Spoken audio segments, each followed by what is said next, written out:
नाज़रीन, अवामी न्यूज़ में ख़बरनि जो सिलसिलो जारी है। इन वक्त असीं तव्हांखे जोही में ख़बर ॾींदा हलूं त कराची में फौत थी वियल नैंगर जो मड़ ॻोठ खणी वेंदड़ माण्हुनि खे इंतज़ामिया पारां ॿेड़ी ॾियण खां जवाब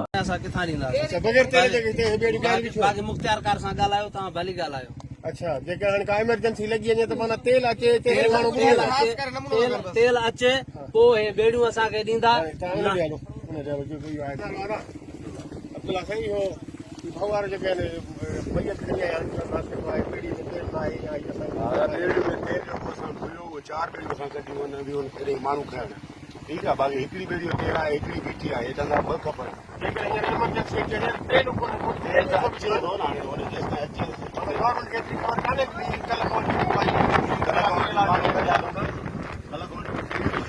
सर ये बंद ते इमरजेंसी लागू है वो तेल छो ना है तेल हाणे पहुतो कोन्हे हुनखे मां छा कंदो सर।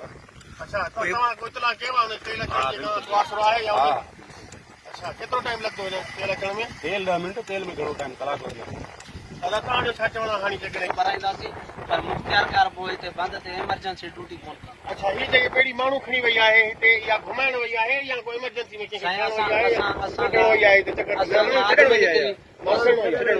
असांखां अॻु में निकिरी विया उन जे लाइ असां कुझु बि नथा ॻाल्हाए सघूं।